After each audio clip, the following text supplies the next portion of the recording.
안녕하세요. 반갑습니다. 사회문 한동윤입니다. 이번 시간에 우리 사실은 뭐 이렇게 내용적으로는 어렵지 않습니다. 하지만 이게 표로 나오면 어려운데 이게 표로 요즘에 나오는 추세가 아니기 때문에 사실은 뭐 준비는 하지만 너무 어렵게 준비를 할 필요는 없어요. 그러니까 내가 다른 표가 다 됐어. 다 됐으면 뭐 계층도 어느 정도 했고, 그 다음에 뭐 우리가 부양비도 어느 정도 했고, 그 다음에 또 나머지 우리 여러 가지 이제 도표 통계에 관한 기본적인 문제도 어느 정도 풀어서 이제 중요한 문제들, 뭐 어려운 문제들 다 풀 수 있어. 그러면 그때 조금 더 어려운 문제 풀지. 얘는 사실은 표 문제 중에 제일 나올 가능성이 적은 건데 어려워. 어렵기 때문에 많은 시간을 할애한단 말이야. 그 시간에 차라리 다른 표를 먼저 해야죠. 그래서 사실 여기서 표를 하는 게 아니에요. 개념만 할 거고 나중에 표를 한번 같이 정리를 해보도록 하겠습니다. 그러면 기본적인 개념, 빈곤이에요. 빈곤.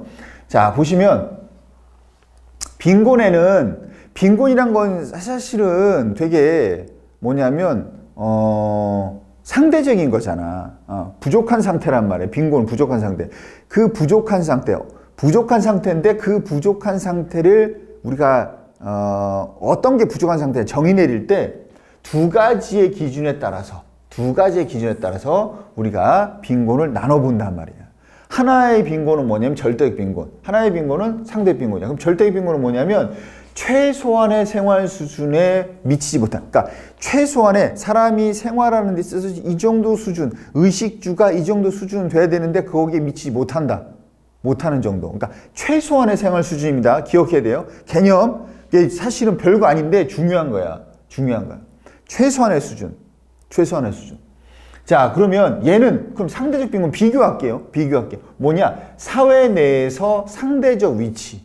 최소한의 수준이 아니야. 최소한의 수준보다 높을 수도 있고 낮을 수도 있고. 그게 중요한 게 아니고 사회 내에서의 위치에 따라서, 그러니까 어느 일정 정도의 위치에 비해서 거기에 비해서 상대적으로 부족한 상태, 이거란 말이야. 그러니까 이 상대적 빈곤을 우리가 조금 이따 표를 보고 이제 설명을 드릴 텐데, 다시 절대적 빈곤은 최소한의 생활 수준이 안 되는 거야. 그 다음에 얘는 어느 정도의 위치가 있는데 그 수준에 모자란, 그 수준에 부족한 상태. 그래서 사회 내의 상대적 위치에 따라서 이제 달라진다. 위치에 따라. 이 위치가 어떤 사회는 위에 있고 어떤 사회는 밑에 있고. 자, 그것은 뭐가 중요하다? 중위소득. 요거 딱 다시 한번 할 거예요, 여기. 일단 그러면 절대 빈곤부터. 자, 기준. 최소한의 생활 수준은 뭘로 기준 잡을 거냐? 최저생계로 잡자. 최저생계로. 자, 그러면 빈곤을 결정하는데 그 기준선, 이게 돈이에요. 얘는 항상 소득, 돈이라고 생각하시면 그 소득은 뭐냐? 최저생계비다. 요거 이렇게 연결되는 거죠. 최저생계비. 그래서 우리나라는 최저생계비를 이제 정할 거 아니에요. 우리나라. 그래서 뭐 각 나라도 마찬가지입니다. 각 나라마다 이 나라에서 최소한의 생활을 하려면 얼마가 필요하다. 그 돈이 있을 거란 말이에요. 그 돈을 매년 정하겠죠. 뭐 예를 들어서 뭐 혼자 살면 뭐 76만 원이 필요하다. 그럼 이게 뭐야? 76만 원보다 소득이 부족하면 절대 빈곤인 거죠. 이런 식으로 두 명이 살면 150은 있어야 된다. 그럼 150만 원이 두 명 기준, 세 명 기준, 네 명 기준, 다섯 명 기준 다 있습니다. 기준이 있어요. 그 기준에 최소한의 이 최저생계비라는 기준이 있는데 우리나라도 있어요. 이 기준에 미치지 못하는 상태가 우리가 절대 빈곤이고, 요러한 가구의 비율이 뭐냐? 절대적 빈곤율. 요 빈곤율은 가구의 비율이야. 가구의 비율. 빈곤선은요, 돈입니다. 돈. 자, 그 다음에, 그럼 예로 와서 상대적 빈곤은 그 기준이 뭐냐? 사회 내의 상대적 위치에 따라서 소득 분포를 고려해서 판단하는데 그 기준이 뭐냐? 중위소득의 50이야. 그러니까 중위소득의 50, 중위소득의 반에도 미치지 못하는 사람들을 우리는 상대 빈곤이라고 하자. 근데 사실은 이건 결정이 나름이에요. 40%로 해도 되고 50%로 해도 되고 뭐 30%로 해도 상관없어. 일단은 우리가 기본적인 이제 잡아주고 50으로 잡자. 50으로 잡자. 아무 얘기 없으면 50 잡고 문제에 따라서는 40으로 잡을 때도 있고. 이건 뭐 우리가 기준을 잡기 나름입니다. 상대적이니까. 자, 그러면 이거를 우리가 따질 때 이렇게 보는 거예요. 상대적 빈곤선은 이렇게 보면 자, 돈이 제일 많은 사람부터 그 사회에는 돈이 제일 없는 사람까지 소득이 제일 적은 사람이 쭉 있을 거 아니야. 우리나라를 보면 예를 들어서 우리나라 5천만 명이다. 5천만 명이다. 5천만 명 제일 돈을 소득이 높은 사람과 낮은 사람이 쭉 서열화되어 있을 거 아니야. 낮은 사람이. 그때 딱 중간에 서 있는 사람. 중간에. 뭐 예를 들어서 2,500만 번째 서 있는 사람. 딱 요 중간에 서 있는 사람. 요 사람. 소득이 중간이 아니고 중간에 서 있는 사람. 요 사람의 소득이 바로 중위소득이에요. 중요한 내용인데 중위소득. 그러니까 이 사람의 소득이고 이 사람의 소득이 있지만 딱 중간이 아니야. 중간 소득이 아니야. 그건 얘는 중간 소득이 아니고 중간에 서 있는 사람의 소득. 그래서 이 사람의 중간에 서 있는 사람은 어떤 사람은 500만 원일 수 있고 어떤 사람은 600만 원일 수 있고 어떤 사람은 300만 원일 수 있는 거예요. 그래서 만약에 여기가 400만 원이다. 요게 중위소득이 400만 원이다. 요 사람 중간에 딱 서 있는 사람 소득을 물어봤더니 400만 원이래. 그럼 요 400만 원 반이니까 요 400만 원의 반이니까 200만 원. 200만 원. 그럼 이게 뭐가 되는 거예요? 200만 원이 된단 말이에요. 200만 원. 그러면 기준선이 뭡니까? 아까 여기는 뭐 혼자 살 때, 둘이 살 때, 셋이 살 때. 그럼 여기는 뭐예요? 한 가구당 딱 중간에 서 있는 가구의 소득이 400인데 그러면 그거의 반이니까 200. 200이 뭐가 되는 거예요? 상대적 빈곤선, 상대적 빈곤의 기준이 되는 거예요. 그럼 200만 원보다 못 버는 소득을 가진 사람, 이 가구들이 상대적 빈곤이고 빈곤율은 뭐예요? 이 중위소득 50%, 이게 200이라고 했죠? 200만 원 미만에 해당하는 가구의 비율, 이게 가구의 비율입니다. 그게 가구의 비율이 뭐 10%, 20% 하겠죠? 이게 상대적 빈곤율입니다. 자, 그런데 여기서부터 이제 중요한 건데 내용으로 풀 때 사실은 표는 나중에 할 거니까 내용적으로 잘 보세요. 최저생계비든 중위소득 50%든 객관적 기준이 있잖아. 어떤 숫자 50% 뭐 아니면 최저생계비 얼마 100만 원 이런 식으로 기준이 있잖아. 그래서 둘 다 빈곤선이라는 기준이 명확해. 그 기준은 객관적이야. 객관적 기준입니다. 기준은 객관적이에요. 그래서 둘 다 객관적 기준이 존재해. 최저생계비, 중위소득 반 50% 이런 식으로 40% 이렇게. 그 다음에 소득 불평등을 파악할 수 있어. 이것도 마찬가지야. 둘 다 객관적 기준이 있고 둘 다 소득 불평등을 파악할 수 있고. 그 다음에 둘 다 소득 분포, 이걸 다른 말로 소득 분포도 둘 다 파악할 수 있어. 소득 분포. 이게 무슨 말이냐면 야, 소득 불평등을 어떻게 파악하냐? 최저생계비에도 미치지 못한 사람이 10%나 돼. 10%나 돼. 그러면 예를 들어서 100만 원이라고 치면 100만 원보다 못 버는 사람이 10% 되는구나. 그럼 나머지 90%는 100보다 많이 버는구나. 이런 식으로. 얘는 우리가 400이고 여기가 200이라고 했잖아. 200. 요거 반 200. 그럼 여기가 이제 10%라고 봅시다. 10%. 뭐 20%로 할 거 20%야. 그럼 얘도 마찬가지예요. 소득 분포. 200만 원 미만에 해당하는 가구가 20%가 되는구나. 20%. 그러면 나머지 여기가 이 중위소득이라는 게 딱 중간에 서 있는 사람이니까 요만큼이 50%일 거 아니야.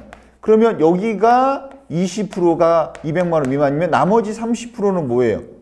200이 400 사이겠구나. 그러면 30%는 200에서 400 사이로 소득이 있겠구나. 그리고 나머지 50%는 400만 원보다 많겠구나. 이런 식으로 우리가 소득 분포를 파악할 수 있다든지 소득 불평등도 파악할 수 있겠죠. 둘 다 소득 불평등 정도나 소득 분포를 파악할 수 있어요. 하지만 누가 좀 더 구체적이고 누가 분포를 파악하기가 좋아? 얘겠지. 얘가 좀 더 좋을 뿐이지 둘 다 파악은 된다. 둘 다 파악은 어느 정도 되는 거예요. 확실히는 안 되죠. 그러니까 항상 빈곤선은 뭐라는 거야? 돈이다. 중요한 거. 근데 빈곤율은 가구의 비율이야. 그 인구수가 아닙니다. 가구의 비율.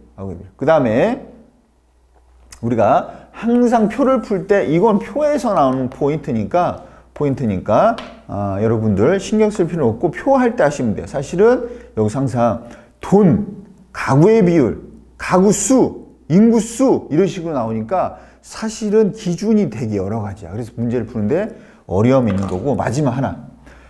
이거에 나와. 상대적 박탈감 이런 게 나와요. 상대적 박탈감. 상대적 박탈감은 뭐예요? 없는 사람이 가진 사람이 느끼는 거지. 그러면 얘도 가난한 사람이고 얘도 가난한 사람이야. 맞죠? 얘도 가난한 사람. 그러니까 당연히 얘도 가진 자에 대해서 박탈감을 느끼고 얘도 가진 자에서 박탈감을 느끼겠지. 알겠어요? 하지만 얘는 기준이 사회마다 다른 좀 상대적이란 말이야. 기준이 좀 더. 그래서 그 사회의 소득을 고려하는 거고, 얘는 최소한의 소득을 고려하는 거고. 그러니까 둘 다 객관적 기준이 있어. 객관적 기준이 있는 거예요. 객관적 기준인데 좀 더 얘는 그 사회의 소득 정도에 따라 달라지는 거고, 그 객관적 기준이. 얘는 최저 생활로 우리가 달라지는 거고, 그 사회마다. 이렇게 해서 우리가 절대적 빈곤이냐 상대적 빈곤이냐 둘 다 객관적 기준이 있는 거예요. 기준선이 있습니다. 기준이 있어요. 그다음 나머지 소득분포 고려하는 거, 상대 박탈감, 요 몇 가지만 우리가 잘 정리를 해놓을 필요가 있겠다. 그래서 몇 번 풀어보면 크게 어려운 건 없는데 이 말 자체가 조금 처음에 정리하는데 좀 익숙해지지 않는다는 게 문제가 됩니다. 문제 풀어보면 우리가 좀 더 수월하게 알 수 있어요. 뭐냐면, 자, 볼게요. 문제 풀어보기 전에 이제 이게 항상 우리가 그러니까 상대적 빈곤선을 따질 때는 이 선을 그리자. 그 중위소득이 있고, 요 400이라고 했잖아. 400이라고 했잖아. 그러면 요거 반이 200이잖아. 200이 어디 있는지 몰라요. 200이. 왜냐면 이건 사람들이기 때문에, 소득이 아니라 사람들이기 때문에 어디서 200만 원. 근데 만약에 최저생계비가 만약에 100만 원이다. 그러면 최저생계비 기준은 밑에 있으니까 누가 더 가구가 많겠어요? 당연히 상대가 더 많겠죠. 절대보다 상대가 가구가 많을 수밖에 없다. 그래서 우리가 선을 보면 누가 더 가구가 많은지, 누가 더 밑에 있는지를 알 수 있다. 이 정도까지만 여러분들 생각하시고, 나머지 표는 푸시면 안 돼. 개념 문제 하고, 나머지 다 표하고, 그 다음에 예표 푸는 거예요. 자, 봅니다. 대부분 개념으로 나오니까. 여기 보니까 기본적인 거라고 했어요. 기본적인. 그래서 최저 생계비까지 확실히 좋네. 그럼 얘는 뭐예요? A는 뭡니까? 절. 그 다음에 얘는 일반적인 생활 수준이 뭐야? 이게 중위소득이라고 보면 돼. 그러면 중위소득에 미치지 못하는 결핍 상태. 그 기준을 잡았죠? 중위소득. 이걸 뭘로 잡았어? 이렇게 설명해 준 거야. 그러니까 상. 그래서 이 말이 나오면 항상 사실 이 말보다 요 말하고 연결되는 말이구나. 이게 더 중요해요. 일반적인 생활 수준이 미치지 못해? 그럼 최저생계비계는 이렇게 생각하면 안 돼. 이건 상입니다. 이거 중요한 포인트입니다. 그러면 최저생계비를 높게 책정하면 당연히 높게 책정하면 많아지지. 100만 원 미만인데 높게 잡아서 200만 원 잡았어. 그럼 200만 원 미만에 더 가구가 많지. 이게 말도 안 되는 소리 하고 있어. 그 다음에 현대사회 A, B는 모두 사회 문제지. 이거 둘 다 빈곤이잖아. 둘 다 문제지. 그 다음에 그래서 이제 빈곤을 그러니까 예를 들어서 우리가 기초생활 대상자를 선정할 때도 기준 얘로 잡을까? 이거에 따라 달라질 수도 있단 말이에요. 그 다음에 A에 따른 빈곤율이 낮아지면 B에 따른 빈곤, 이게 낮아진다고 이게 높아지나 모르는 거지. 이게 낮아지면 얘가 이게 기준이 다르잖아. 그러니까 얘가 낮아진다고 얘가 높아지는 건 아니지. 기준이 서로 달라. 자, 그렇기 때문에 얘가 얘에 영향을 미치지 않습니다. 그 다음에 중위소득이 일정 비율에 해당하는 금액이, 그러니까 상이 절보다 높으면 당연히 이게 뭐였어요? 이게 A였잖아. 그 다음에 이게 B였잖아. 그러면 A 가구는 이렇게 보면 얘가 더 높잖아. 그러니까 예를 들어서 이거 아까 내가 글이라고 했잖아. 여기가 이제 중위소득인데 상대적 빈곤이 여기야. 빈곤에 해당하는 사람 요만큼이겠지? 근데 그 밑에 절이 있대. 그럼 이 사람들은 다 어디에 포함되는 거야? 다 여기에 포함되지. 그지? 포함되죠. 당연한 겁니다. 당연한 거예요. 그래서 항상 안 되면 이 그림을 그려서 한번 해봐라. 그럼 어렵지 않다. 일단 개념부터 표는 하지 마. 표는 일단 다른 표 다 하고 하는 거 마지막에 하는 거예요. 연습하는 거예요. 자, 그럼 이렇게 해서 우리가 정리를 한번 기본적인 개념만 정리를 해봤습니다. 자, 이렇게 해서 빈곤율 정리하시고 우리는 이제 여기서 마무리하고 다음 시간에 사회복지제도에서 같이 또 우리 사회보장제도에 대해서 정리하도록 하겠습니다. 수고했습니다.